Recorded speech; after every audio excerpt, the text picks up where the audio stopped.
안녕하세요. 사월이 아빠입니다. 오늘 리뷰해볼 세계 고전 명작은 프랑스의 대문호 빅토르 위고의 1862년작 레미제라블입니다. 앞서 레미제라블 리뷰 제1부를 통해서 장발장의 젊은 시절부터 코제트를 만나 함께하게 된 이야기까지 소개를 해드렸죠. 아직 1부를 시청하지 않으셨다면 카드를 통해서 1부를 먼저 감상하시면 좋겠고요. 곧바로 줄거리 소개를 이어가도록 할게요.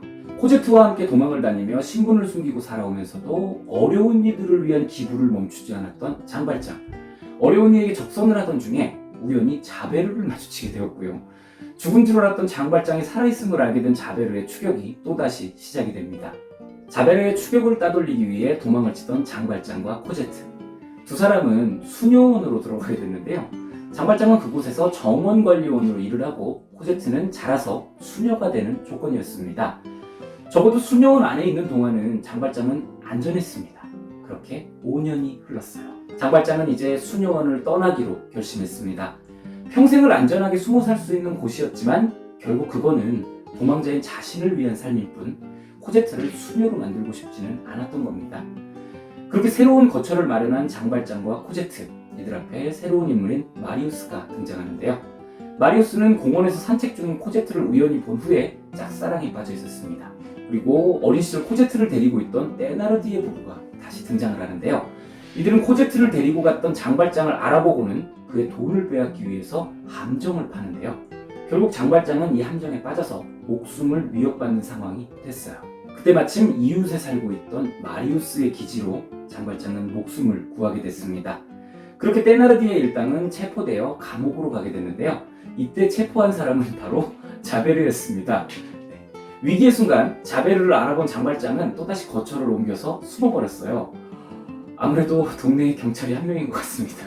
장발장은 코제트를 데리고 또다시 거처를 옮겼습니다. 이제 자베르는 장발장을 찾아다니고 마리우스는 코제트를 찾아다니는 상황. 마리우스는 코제트를 사랑하고 있지만 그런 마리우스를 사랑하는 여인이 있었으니 바로 떼나르디의 부부의 딸인 에폰인 되겠습니다. 그리고 이제부터 이 세 사람의 삼각관계가 그려지기 시작을 하죠. 결국 에포니는 마리우스에 대한 사랑을 양보를 하고요. 두 사람에게 많은 도움을 주게 됩니다. 이후에는 목숨까지 바쳐서 마리우스를 보호하죠. 마리우스는 에포닌의 도움으로 코제트를 찾았고 두 사람은 서로의 사랑을 확인했습니다. 하지만 이 사실을 알게 된 장발장은요. 코제트가 사랑하는 사람을 만나서 자신의 곁을 영원히 떠날 것이 두려웠습니다.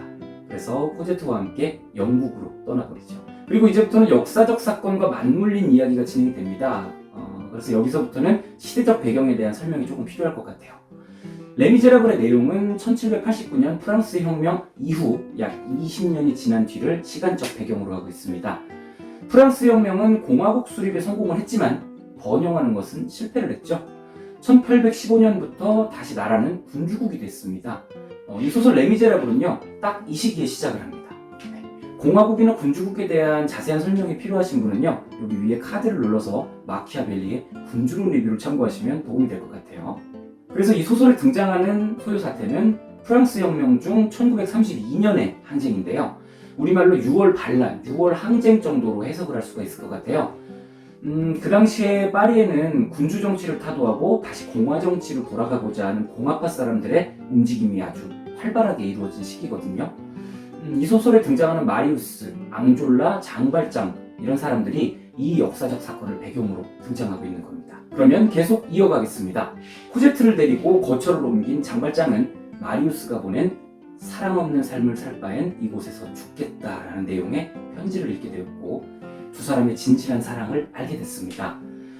그리고 코제트의 연인이 지금 목숨을 포기한 채 위험한 곳에 있다는 걸 알게 되었죠.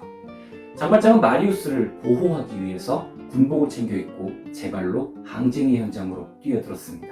그리고 또 한 사람, 장발장이 평생 악연 자베르 또한 항쟁의 현장에 뛰어들었죠.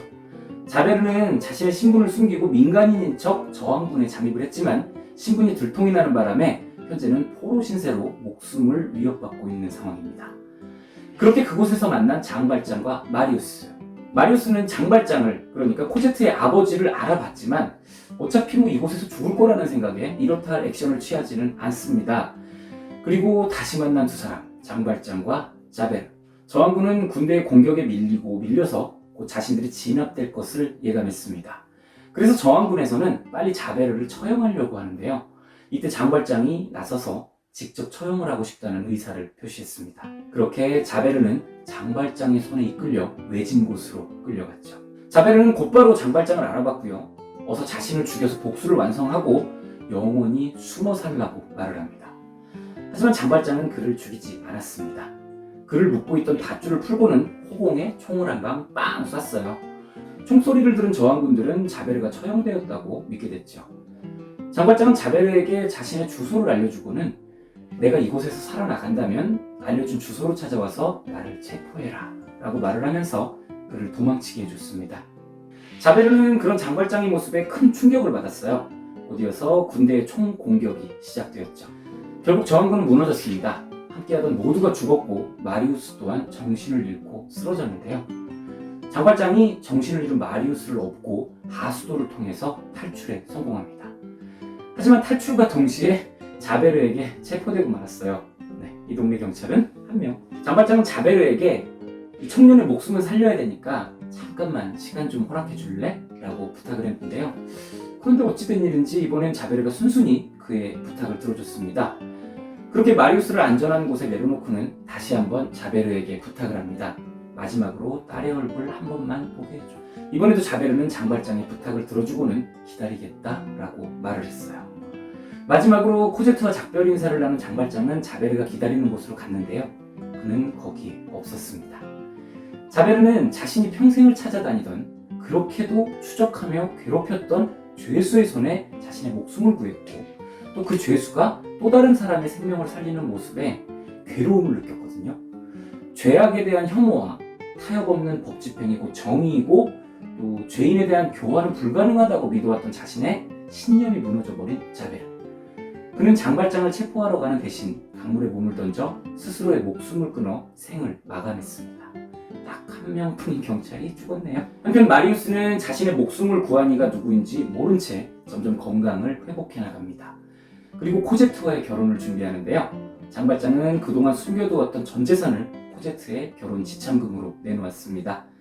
결혼식 당일날 장발장은 손을 다쳐서 붕대를 감고 있기 때문에 결혼 서약서에 서명을 할 수 없으니까 대리 서명을 해달라고 했고요. 다음날 마리우스를 찾아가서 자신은 신분을 숨긴 채 도망다니는 죄수이고 코제트의 친아버지가 아님을 밝혔습니다. 그리고는 코제트에게 새로운 보호자가 생겼으니까 자신은 다시 도망자 신세로 숨어 살겠다고 얘기하죠. 붕대를 핑계로 결혼 서약서에 서명을 하지 않은 것도 그들의 인생에 자신의 흔적을 남기지 않기 위함이었습니다. 장발장은 마지막으로 자신은 떠날 것이지만 자신이 찾아와서 코제트를 만나는 것만은 막지 말아줄 것을 부탁했습니다. 마리우스는 마지못해서 그 부탁을 들어줬죠. 그렇지만 마리우스는 계속해서 장발장을 못마땅하게 여기고 있습니다. 도망 중인 죄수 신세에다가 자신의 사랑을 방해했고 저항군에 몸담은 채 총으로 사람을 쏴 죽이기까지 했던 장발장이 아내와 만나는 게 싫었거든요. 그래서 노골적으로 장발장과 코제트의 만남에 불편함을 표시를 했고요.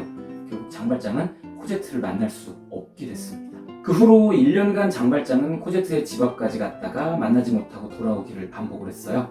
그렇게 그리움에 빠진 장발장은 이제 기력이 다해서 두 발로 걸을 힘조차도 없이 약해졌습니다. 생의 마지막을 직감한 장발장은 평생 간직해왔던 음초대에 불을 밝히고 행복하게 살고 있을 코제트를 생각하며 편지를 쓰기 시작합니다. 바로 어머니인 팡틴의 일생을 기록하기 시작한 거죠. 더 이상 장발장이 찾아오지 않아서 속이 후련한 마리우스. 그 즈음 그는 아주 충격적인 사실을 듣게 됐습니다. 전과가 있었지만 개과천선을 한 마들렌이라는 사람이 도시를 부흥시켰는데 그가 바로 장발장이라는 사실. 장발장이 자신에게 준 거금은 그가 성실하게 모은 돈이었다는 사실. 자베르는 장발장 손에 죽지 않고 스스로 목숨을 끊었다는 사실. 그리고 자신의 목숨을 구해 전장에서 빠져나온 사람이 장발장이었다는 사실. 결국 자신이 생명의 은인이자 성자 같은 장인을 모욕하며 쫓아냈다는 사실. 마리우스는 그 즉시 코제트와 함께 장발장을 찾아갔습니다. 그를 만나 용서를 빌기 위함이었는데요. 숨을 걷어가던 장발장. 마지막 순간이 찾아오기 직전 그의 앞에 도착한 코제트와 마리우스. 장발장은 이들이 다시 찾아와 준 것에 한없는 감사를 표시했고 코제트와 마리우스는 눈물로 용서를 빌었습니다. 장발장은 언제나 깊이 사랑하여라. 이 세상에 그 밖의 것은 별로 중요하지 않단다라는 용서와 사랑에 대한 말을 남기고 평화롭고 행복하게 숨을 거두었습니다. 여기까지가 오늘의 작품 레미제라블의 줄거리였어요. 우리가 어린 시절 듣고 자란 장발장 이야기는 빙산의 일각이었죠? 네, 그러면은 짤막하게라도 감상을 나눠보시죠. 세상을 움직이는 큰 힘은요, 군인의 총칼도 아니고 부술진 언론의 힘도 아닙니다. 진짜 가장 큰 힘은 이름 없이 왔다 간 인류의 사랑이라고 생각을 합니다. 이 작품에서 자식과 함께하지도 못한 채 돈을 벌기 위해 참으로 애달픈 삶을 살다 간 팜틴, 또 태어나면서부터 학대와 집안일의 유년기를 빼앗겨버린 코제트, 아버지와 할아버지의 사랑을 받지 못했던 마리우스, 직업적 의무에 얽매여 있던 자베르, 또 세상살이의 기준을 돈에만 두었던 테나르디에 부부 등이 등장을 하는데요. 이들은 모두 삶의 굴레에서 자유롭지 못했어요. 그렇지만 장발장은 19년이나 감옥 생활을 했음에도 불구하고 마지막 순간에는 진정한 자유를 찾을 수 있었죠. 장발장이 한때 세상에 대한 분노로 가득해서 자신에게 친절을 베푼 미리엘 주교에게 고마운 마음을 가지고 있으면서도 결국 은그릇을 훔쳤던 것. 그렇지만 미리엘 주교는 장발장에게 진정한 자유가 무엇인지를 일깨워 주었습니다. 그것은 장발장이 태어나서 지금까지 한 번도 받아보지 못한 것이었죠. 그것은 바로 사랑과 용서였습니다. 비록 장발장은 쫓기는 범죄자의 몸이었지만 다른 사람들에게 사랑과 용서를 베풀면서 살았습니다. 이쯤하면 작품을 통해서 작가가 하고 싶은 얘기가 뭔지 어느 정도 감이 잡히시죠? 스스로가 만들어 놓은 족쇄에 매여 있으면 사람은 과거의 장발장처럼 자신을 감옥에 가두게 됩니다. 사랑과 용서를 실천하면서 자기 자신에게서 자유로운 유일한 방법을 찾아야 되겠습니다. 장발장에게도 물론 쉬운 일은 아니었겠죠. 착한 사람을 이용하려고 하는 테나르디에와 같은 사람들의 괴롭힘도 이겨내야 됐고, 또 사랑하는 코제트를 떠나보내면서 참기 힘든 외로움도 견뎌야 했습니다. 그렇지만 장발장은 죽는 순간까지 다른 사람들을 용서하는 마음을 잃지 않았어요. 장발장의 평화로운 마지막 모습은요, 19년 동안 감옥살이를 마치고 나왔던 전과자의 불안한 모습과는 전혀 달랐습니다. 세상 모든 짐을 짊어진 모습이 아닌 진정한 자유를 아는 사람의 편안한 모습이었다고 생각합니다. 네, 여기까지가 오늘의 작품 레미제라블의 리뷰였습니다. 영화나 뮤지컬과는 조금 다르죠? 재미가 있으셨기를 바랍니다. 4월의 아빠는 또 다른 작품으로 여러분을 찾아오겠습니다. 즐겁게 감상하셨다면 구독과 좋아요, 댓글, 알림 설정까지 꼭 부탁드립니다. 감사합니다.